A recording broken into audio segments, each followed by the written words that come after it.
Hello everyone, দেখো আমার বাজে আজকে কীর্তনের জন্য দেখো রান্না বাড়া চলি আছে।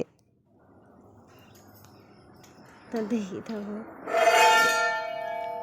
মুই কি করো আর কি।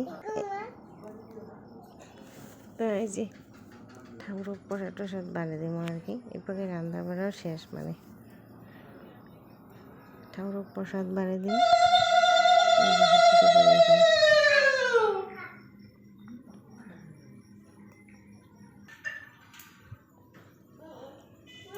কি ছড়িয়েছে, তার জন্য যেটা মানে অসুবিধে চোতালত না হয়, তার জন্য ঘরত দেওয়া হল পুজোটা।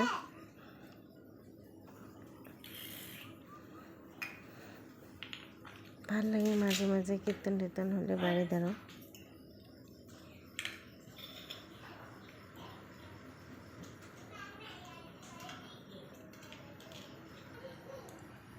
এই দেখো পুজো দেওয়া আমার হয়ে গেল।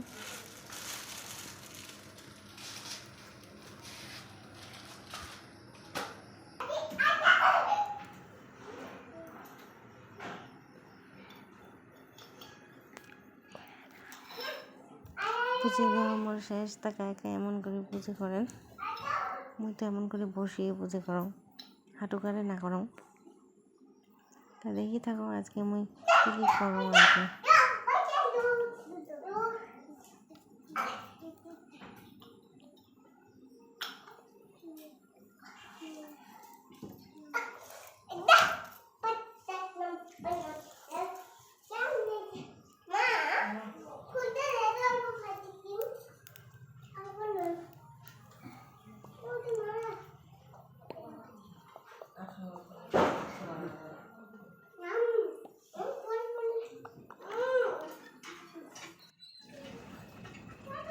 তারপরে হয়ে গেল মোর গোটায় পুজো টুজো দেওয়া।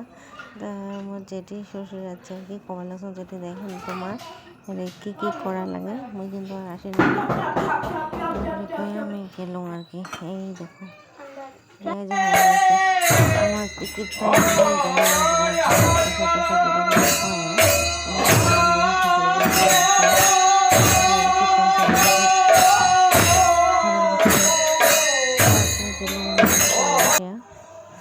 চাটাও হয়ে গেল আর কি। ভাগবত পাঠ করিয়ে চা খাওয়ার কথা বলছি। ওদের জন্য মানসিকগুলো আস্তে আস্তে আসছে একদম 8টার সময়। ভাগবত পাঠ করে শেষ। ভাগবত পাঠ করে একটা বন্ধনা মানে কুসে আর কি পড়াটা, তারপরে চা খাবে।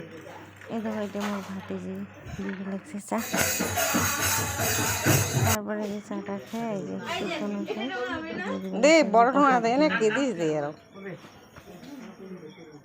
ঘরের ভিতরে